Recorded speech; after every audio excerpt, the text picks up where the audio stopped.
Okay, today we are going to start conservation of energy. Means we are talking about the total mechanical energy, kinetic energy and potential energy in an elastic spring.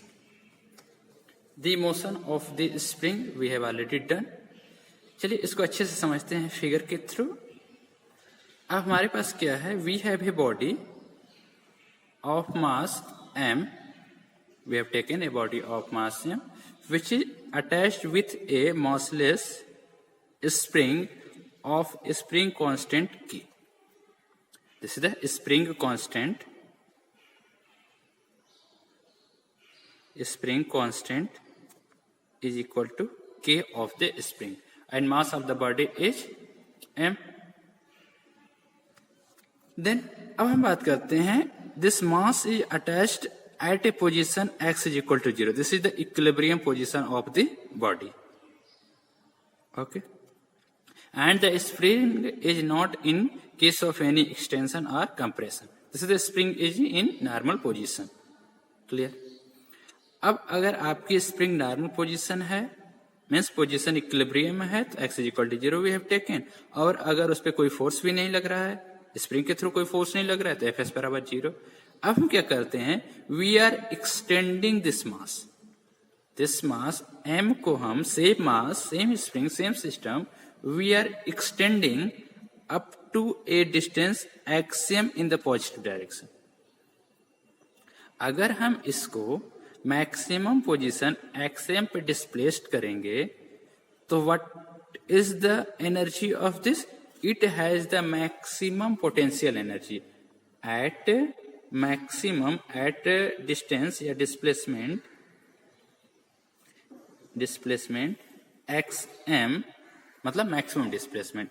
इसकी जो energy होगी, it's total energy, याद रखिएगा, total energy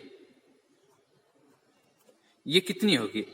potential energy will be equal to इसकी kinetic energy. There is no velocity, आपने इसको सिर्फ खींचे है यहां तक.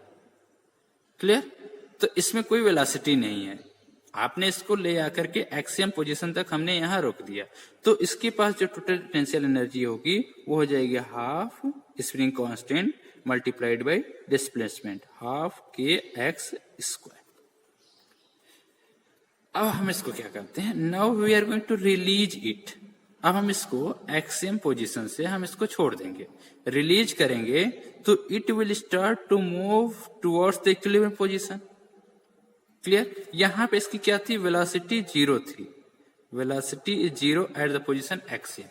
जैसे ही आपने इसको रिलीज किया तो इस पे फोर्स लगेगा due to the spring Fs, and because of that force this mass will start to move in the backward direction, means towards the equilibrium position. Clear? अब because of that force, its velocity will start to increase. जैसे जैसे ये पीछे आएगा इसकी velocity बढ़ती जाएगी. ठीक? तो its velocity after releasing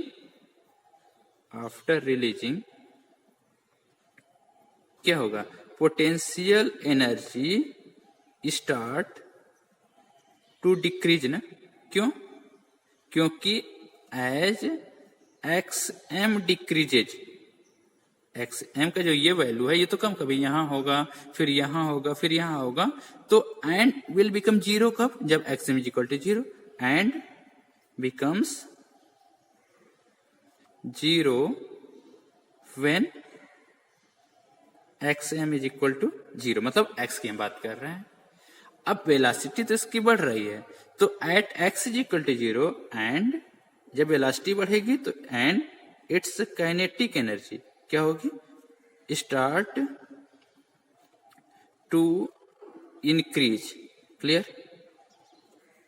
and become maximum, and becomes maximum कब? When its velocity will be maximum, और वेलोसिटी इसकी मैक्सिमम कहां पे होगी, x is equal to 0 at xm is equal to 0, या simply we are saying x is equal to 0. xm तो एक symbol है कि जब आपका मैक्सिमम पोजीशन की बात कर रहे हैं, मतलब हम पोजीशंस की बात कर रहे हैं कि जब xm का वैल्यू हम डिक्रीज कर रहे हैं तो ये आपका अगर 0 हो जाए तो. अब मतलब क्या हुआ, यहाँ पे काइनेटिक एनर्जी मैक्सिमम थी, जैसे ही ये बांस मूव करना शुरू किया तो इसकी पोटेंशियल एनर्जी कम होने लगी, काइनेटिक एनर्जी बढ़ने लगी। एट दिस पॉइंट इसकी पोटेंशियल एनर्जी बिल्कुल जीरो हो गई, काइनेटिक एनर्जी इसकी मैक्सिमम हो गई। क्लियर? अब जैसे ही बॉडी यहां पे पहुंचेगी, it has the kinetic energy, और यहां पे कोई भी दिस साइड में कोई फोर्स नहीं है विच हैज टू अपोजिट। तो आपने इनर्शिया पढ़ा होगा कि if the body is in motion तो that will continue in state of motion, वो रुकेगी नहीं। कब रुकेगी? If you apply some external forces. तो यहां पे तो कोई एक्सटर्नल फोर्स अप्लाई हो नहीं रहा है। क्लियर? तो because of the inertia body will move in the negative direction of the x. ये एक्स जीरो मान लीजिए, तो हम इधर पॉजिटिव मान रहे हैं, तो ये एक्स नेगेटिव डायरेक्शन में मूव करने लगेगा। तो body will move in the negative direction and after due to inertia, इसके बाद क्या होगा? Due to inertia. ठीक, अब इनर्शिया की वजह से क्या होगा? Body moves in negative X direction. Clear? अब देखिए, अब ये नेगेटिव एक्स डायरेक्शन में जब ये बढ़ेगा तो इसकी क्या होगा? अब एक्स बढ़ रहा है तो हाफ के एक्स स्क्वायर से its potential energy start to increase and therefore its potential energy starts to increase. ठीक, लेकिन जैसे बॉडी इधर जाती जाएगी इसकी velocity decreases and kinetic energy starts decrease. क्यों decrease? Due to decrease in velocity. Due to decrease in velocity से kinetic energy कम होने लगेगी and becomes zero at x is equal to xm in negative direction. Clear? और यहां पे क्या होगा? यहां पे इसकी पोटेंशियल एनर्जी मैक्सिमम होगी। मतलब क्या हो रहा है? यहां पे इसके पास पोटेंशियल एनर्जी मैक्सिमम होगी, काइनेटिक एनर्जी जीरो। यहां पे इसकी काइनेटिक एनर्जी मैक्सिमम थी, पोटेंशियल एनर्जी जीरो थी। यहां पे जो पोजीशंस थी वहां पे पोटेंशियल एनर्जी जीरो थी और kinetic energy, potential energy maximum थी, काइनेटिक एनर्जी इसकी जीरो थी। तो क्या हो रहा है? There is a variation between the kinetic energy and potential energy at the extreme position. क्या हो रहा है? That is at extreme position. Extreme position का क्या मतलब होता है? दोनों एंड पे एक्सट्रीम पोजीशन पोटेंशियल एनर्जी क्या है? Is maximum. ठीक, और kinetic energy will B zero at that point and equilibrium position and at equilibrium position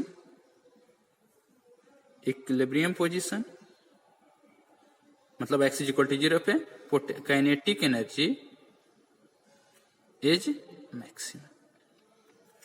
clear? And because of this body will move. अब आपने पढ़ा होगा ऑसिलेटरी मोशन। तो oscillatory motion में क्या होता है?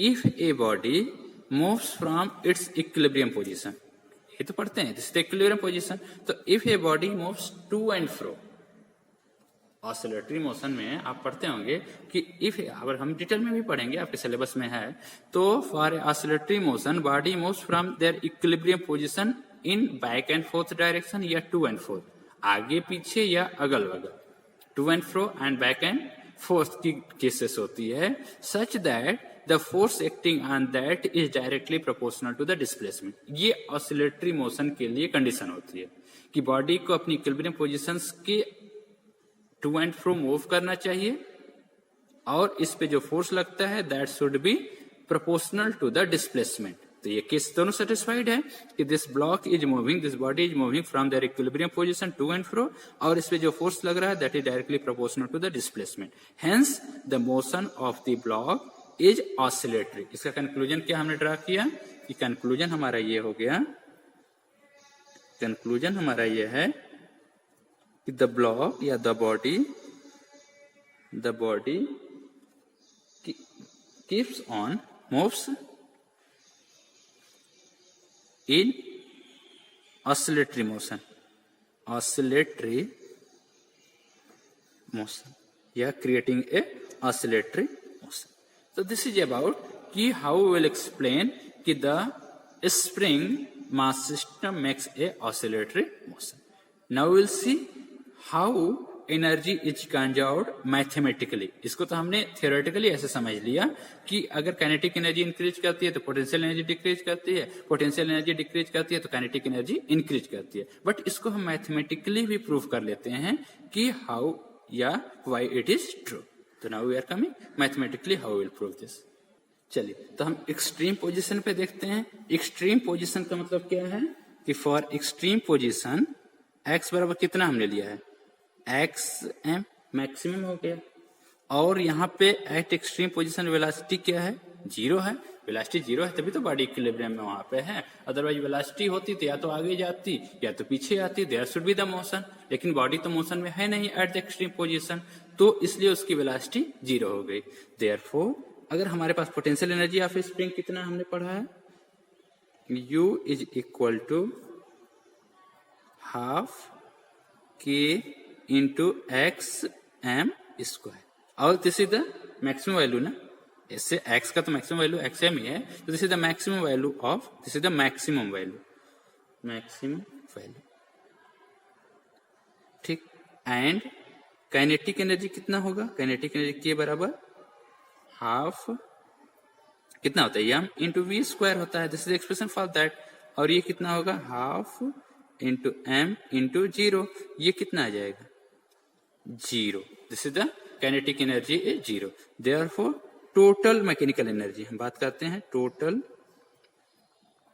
मैकेनिकल एनर्जी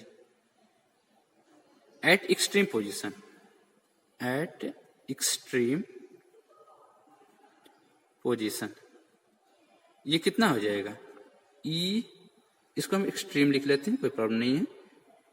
ये हमारा क्या हो जाएगा, के प्लस यू. और ये कितना होगा, जीरो प्लस हाफ के एक्स एम स्क्वायर. क्लियर. अब ये हमारा हो जाएगा हाफ के x M square. This is equation number, इसको हम 1 ले लेते हैं. हम तीनों पॉइंट्स 1 2 3 लेते जाएंगे. तो दिस इज अबाउट तक कि हमारे पास एक्सट्रीम पोजीशन पे हमारे पास कितनी एनर्जी है, हाफ के एक्स. चलिए हम कोई पोजीशन एक्स लेते हैं which is less than plus X M and which is greater than minus X M. ये हमारा इंटरमीडिएट पोजीशन हो गया, बीच का कोई पोजीशन हमने ले लिया है. एंड एट पोजीशन एक्स हमने वेलोसिटी मान लिया है v. Clear. Then kinetic energy कितना हो जाएगा, kinetic energy of the block at any intermediate position half m into we square. And potential energy कितना होगा, U is equal to half K into X ना, हमने एक्स एम तो लिया नहीं है, एक्स स्क्वायर. क्लियर. अब हम क्या करते हैं, दोनों को ऐड कर लेंगे. वेलोसिटी का एक्सप्रेशन हमें नहीं पता है, ये चीज हम बाद में करेंगे. यहां से हम वेलोसिटी फाइंड आउट कर लेंगे. अब ये पता है आपको कि जो भी एनर्जी एक्सट्रीम पोजीशन पे है that will be the same at every point. हो सकता है काइनेटिक एनर्जी और पोटेंशियल एनर्जी का इंटरमीडिएट वैल्यू बदले, वो internally they can change, but उनका जो सम होगा that will be equal to constant. तो इसलिए इनके पास टोटल मैकेनिकल एनर्जी कितनी हो जाएगी, that will be equal to total energy at intermediate point. ये हम मान लेते हैं E बराबर कितना हो जाएगा, K प्लस यू के बराबर. क्लियर. अब हम now you are putting the value of E from 1 by 1. हम क्या रखेंगे, हाफ के एक्स एम स्क्वायर. क्लियर. अब देखते हैं इज इक्वल टू हमारे पास क्या है, kinetic energy half M V square plus half के एक्स स्क्वायर. इसको हम सॉल्व करते हैं. We are getting the value of, this is equation number 2. Solving this, solve this and find out the value of v. तो हमारे पास कितना हो जाएगा, ये हमारे हो जाएगा हाफ mv² बराबर, हाफ तो we can cancel out, half will be cancel out, it's will be simple. mv² is equal to kxm² minus kx², we can take common. तो ये कितना हो जाएगा, v² is equal to k, we can take common, bracket में बचेगा xm² minus x². Clear. और यहाँ पे हमारा m रहेगा, r we can write down v² बराबर k/m xm² minus x². Clear.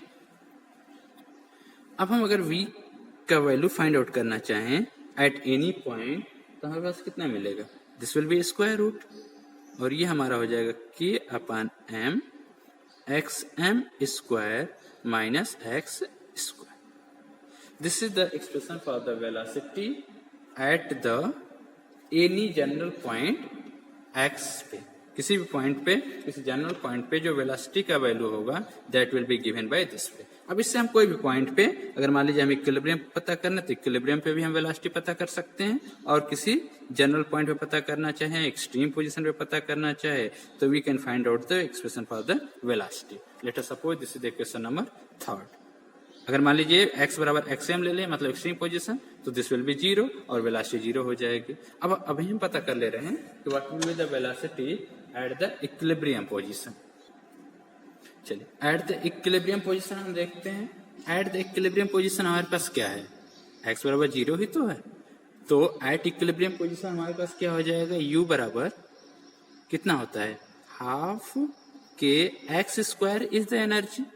मान लीजिए x बराबर 0 हम रख लेंगे, तो ये कितना हो जाएगा, 0. क्यों, क्योंकि x बराबर 0. ठीक, ये तो हमारा हो गया. अब हम अगर बात करें काइनेटिक एनर्जी की, this is the potential energy. Kinetic energy कितना हो जाएगा, हाफ m इंटू v². अब हम पता कर ले रहे हैं कि फॉर एक्स v कितना होगा. For x is equal to 0 हमें अभी पढ़ा है. Just we find out equation number 3. हमारे पास v बराबर कितना आया है भाई, 3. भाई क्वेश्चन 3 वी हैव v बराबर under root k/m xm² minus x². ये तो है थर्ड इक्वेशन से. तो अगर हम xm का वैल्यू 0, x बराबर 0 रख लें, तो कितना हो जाएगा, ये अंडर रूट k/m और ये xm². कब, जब x बराबर 0 है. ये तो हमने पढ़ लिया for velocity at the equilibrium position. अब हम वैल्यू रख लें, हाफ m इंटू कितना हो जाएगा, अंडर रूट k/m xm² का होल स्क्वायर. ये कितना हो जाएगा, this will be half m into, इसका स्क्वायर करेंगे तो square root will be removed, तो ये हो जाएगा k/m इंटू xm². अंदर रूट है तो बाहर आ जाएगा, m will be cancel out. ये कितना आ गया, half kxm². This is the kinetic energy. That from total mechanical energy, total mechanical energy, total mechanical energy कहाँ पे, at equilibrium position, at equilibrium position कितना होगा, ये आपका हो जाएगा E बराबर एट इक्विलिब्रियम, ये कितना हो जाएगा, kinetic energy plus potential energy. ये हाफ kxm² प्लस 0, और ये आ गया आपका half kxm² E equilibrium. Clear. This is equation, हम इसको ले रहे हैं 4. नाउ फ्रॉम 1 and 4 आप देखिए, नाउ फ्रॉम 1 and 4 हमारे पास क्या है, टोटल एनर्जी जो भी इस सिस्टम के पास था at the extreme position, this is same as the equilibrium position. These equation 1 and 4, from equation 1 and 4 it is clear that total mechanical energy total mechanical energy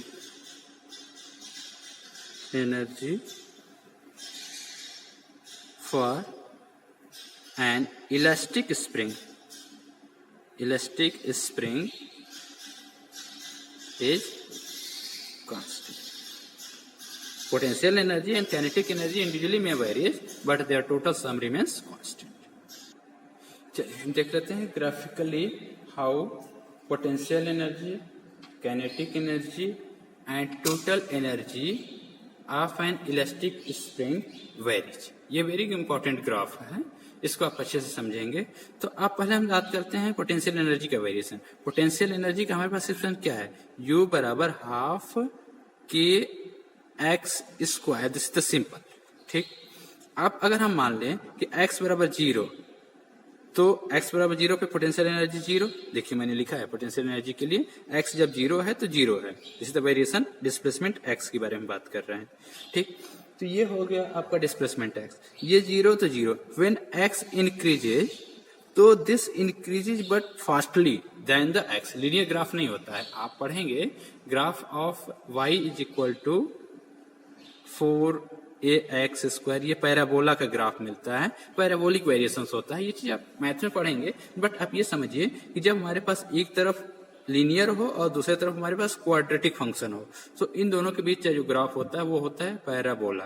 parabolic graph होता है. ये चीज आप ध्यान देंगे. This is about the parabola graph. तो ये चीज हमें बहुत मोर डिटेल नहीं पढ़ना है, बट ये आप जानेंगे कि जब भी वेरिएशन एक्स स्क्वायर एक तरफ हो, एक तरफ x हो, y हो, तो ये तेजी से बढ़ता है. मान लीजिए अगर ये 2 बढ़ा तो ये 4 टाइम्स हो जाएगा. अगर ये 3 टाइम्स बढ़ा तो ये 9 टाइम्स हो जाएगा. तो उसका स्क्वायर के रेशियो में बढ़ेगा तो ये बढ़ेगा. और कब मैक्सिमम हो जाएगा? जब x m बराबर मैक्सिमम. जब x का मैक्सिमम वैल्यू xm मिलेगा तो will get the maximum value of the potential energy. ये हमारा x पॉजिटिव के लिए है. सिमिलरली xm अगर नेगेटिव होगा तभी इसका सेम वैल्यू विल गेट ना, क्योंकि हमारा xm मतलब x नेगेटिव, उसका स्क्वायर करेंगे तो विल गेट द पॉजिटिव. तो ये हमारा नेगेटिव में भी और मैक्सिमम कब होगा? जब x से बराबर xm हो जाएगा. तो ये तो हमने ग्राफ प्लॉट किया पोटेंशियल एनर्जी का. अब हम काइनेटिक एनर्जी की अगर हम बात करें तो हमने क्या पढ़ा था? मेन अगर हमारे पास काइनेटिक एनर्जी भी हम लिख लेते हैं. काइनेटिक एनर्जी का हमारे पास एक्सप्रेशन है half m into we square और वी स्क्वायर. और यहाँ पे हम v का वैल्यू पता किया था किसी भी पॉइंट पे. m इंटू वी स्क्वायर का वैल्यू कितना आया था? k अपान m x m square minus x square. ये तो आपने पढ़ा है. क्लियर? ये चीज तो आपने पढ़ा है. तो ये आप देखिए एक्स एम स्क्वायर ये हमारे पास हो गया. अब हमारा ये विल बी कैंसिल आउट. हम चाहें तो इसको लिख सकते हैं कि हाफ के x M square minus x square. अब x 0 है तो काइनेटिक एनर्जी क्या होगी? हाफ के एक्स में एम स्क्वायर, मतलब उसका maximum value will get. Maximum value of the kinetic energy we are getting x is equal to 0 पे. लेकिन जैसे जैसे x बढ़ता जा रहा है ये वैल्यू कम होता जाएगा, क्योंकि दोनों स्क्वायर है. तो इसलिए ये वैल्यू कम होगा तो एक्स एम बढ़ेगा but kinetic energy will decrease. जब एक्स एम बराबर एक्स हो जाए, जब एक्स एम बराबर एक्स हो जाए तो क्या हो जाएगा? This will B 0. तो हमारे पास क्या हो जाएगा? Kinetic energy will B 0. Similarly हम नेगेटिव में भी देखें तो नेगेटिव का वैल्यू अगर एक्स एम लेते हैं, एक्स लेते हैं नेगेटिव, तो उसका स्क्वायर पॉजिटिव हो जाएगा. तो then we are getting the same expression. Square में नेगेटिव का स्क्वायर करते हैं तो we are getting the same value. तो ये हमारा सेम वैल्यू विल गेट.